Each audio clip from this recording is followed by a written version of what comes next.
ओम शांति। परम पिता परमात्मा, हमारे प्यारे प्यारे पिता इस सृष्टि पर आकर के हम बच्चों को सदा काल के लिए सुखमय बनाने के लिए हमको ऊंच से ऊंच पद की प्राप्ति कराते हैं। तो विश्व के अंदर सबसे ऊंच से ऊंच पद है ही नर से श्री नारायण, नारी से श्री लक्ष्मी। इसलिए आज घर की नारी को भी गृह लक्ष्मी ही कहा जाता है।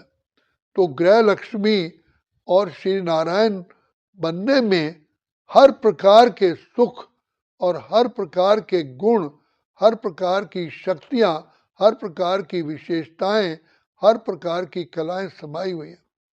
और तन का सुख, मन, धन, जन, परिवार, समाज, प्रकृति, पशु पक्षियों के सारे ही सुख उपलब्ध है। कहीं से भी रिंचक मात्र भी, स्वप्न मात्र भी, कहीं से भी दुख की लहर नहीं आती।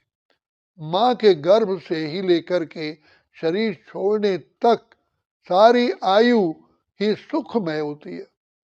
ऐसी दुनिया में शिव बाबा हमें ले चलते हैं, जो पावन दुनिया है, जिसे क्षीर सागर, सुख धाम, बैकुंठ, पैराडाइज, जिसे जन्नत कहते हैं। ऐसी दुनिया में जहाँ हीरे जवाहरात के महल हैं, शेर गाय घाट पानी पीते हैं, दूध घी की नदियां बहती हैं, हर प्रकार के सुख उपलब्ध है। बाबा बार बार कहते हैं, बच्चे मैं तुमको इतना ऊंच बनाता हूँ जो तुम्हारी डबल पूजा होती है। एक तो मुझ बाप के साथ, शिवलिंग के साथ तुम शालिग्राम के रूप में पूजे जाते हो। दूसरा, तुम्हारी अलग से भी मंदिर बना करके ऊंचे ऊंचे सिंहासन पर विराजमान करके तुम्हारी पूजा होती है। तो बाबा बताते हैं कि बच्चे बाप ऊंच बना करके बहुत सुखद अनुभव करते हैं। तो बाप की इच्छा है कि मेरे बच्चे डबल ताजधारी, सर्वगुण संपन्न, 16 कला संपूर्ण, संपूर्ण निर्विकारी, संपूर्ण अहिंसक बने और युग युगांतर तक बनते रहें। तो बाबा की ये इच्छा है। बाप अपने बच्चे के लिए क्या सोचता है कि ये बच्चा मेरा दीर्घायु तक, कई पीढ़ियों तक सुखी रहे। तो शिव बाबा जो ज्ञान के सागर, प्रेम के सागर, आनंद के सागर, अपने बच्चों की ऐसी ही स्थिति बनाते हैं। तो वो बनाने के लिए बाप हमको इस समय बार बार कहते हैं, बच्चे तुम अपने स्वदर्शन चक्र को फिराओ। स्वदर्शन चक्र का अर्थ बाबा ने बताया कि स्वयं को पहचानो, तुम कौन हो।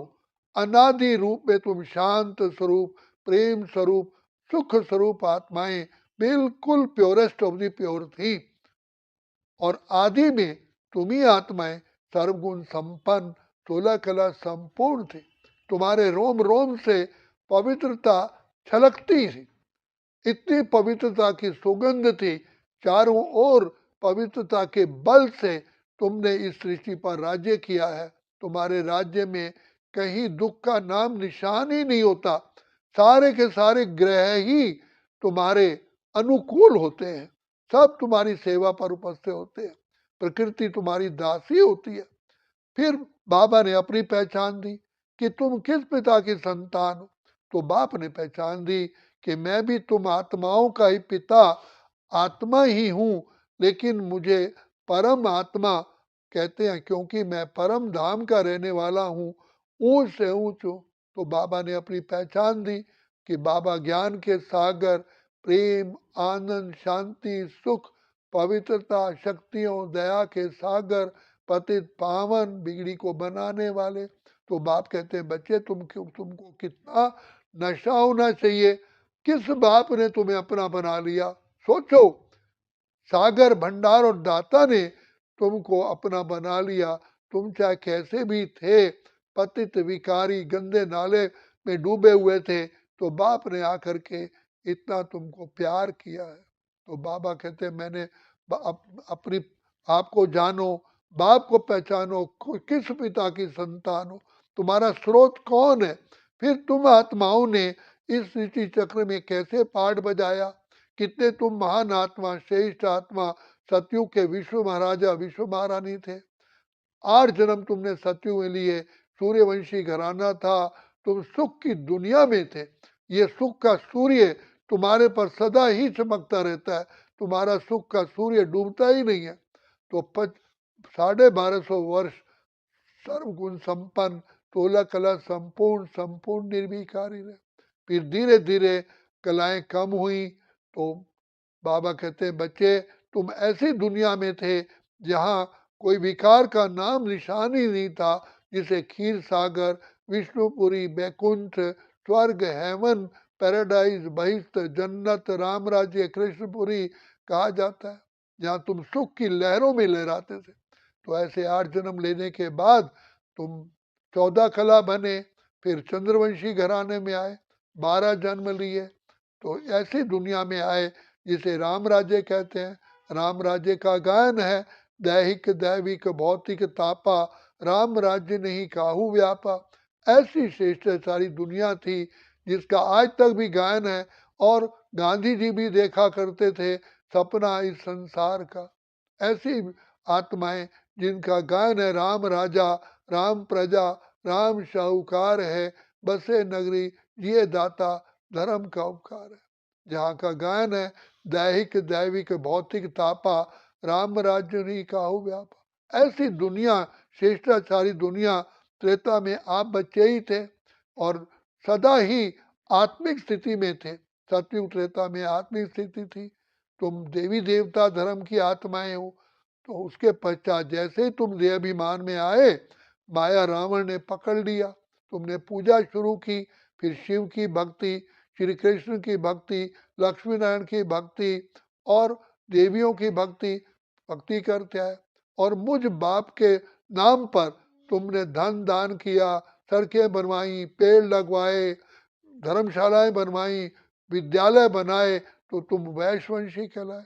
तो विकारों में जाने के कारण तुम धीरे धीरे पतित होते गए, रजोगुण में आ गए।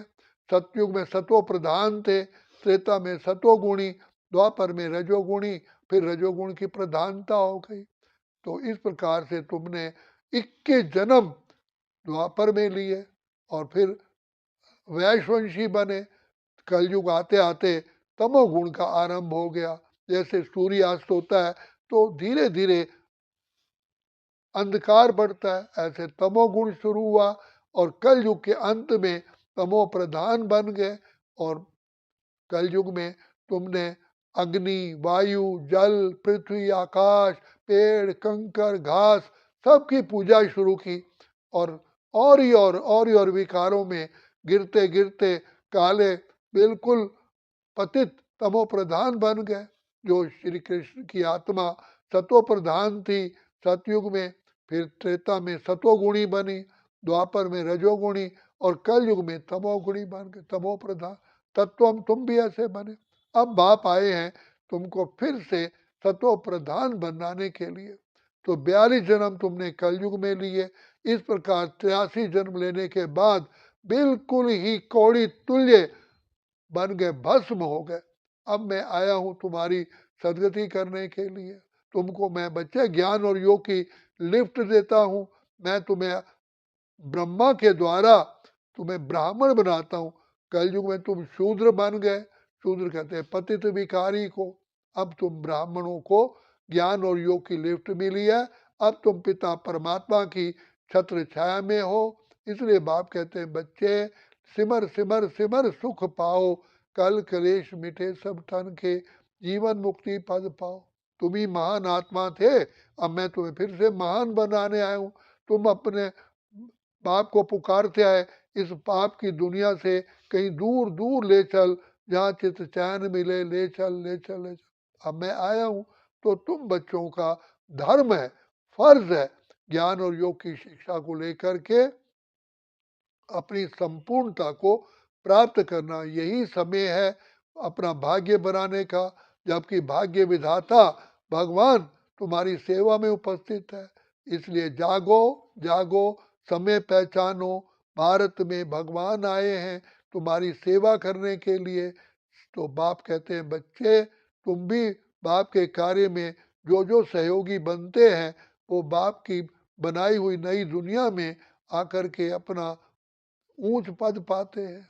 तो इसलिए बाबा हम बच्चों को कहते हैं कि बच्चे भाग्य बनाने का केवल यही युग है, पाप कर्मों को भस्म करने का यही युग है, पिछले जन्म के पापों को खत्म करने का यही युग है और भविष्य का भाग्य बनाने का भी यही युग है। जितनी जोत से जोत जगाते जाओगे तुम्हारा भाग्य बनता जाएगा। इसलिए सर्व की दुआएं लो, सर्व का आशीर्वाद लो, सबका प्यार लो। अच्छा, ओम शांति, ओम शांति, ओम शांति।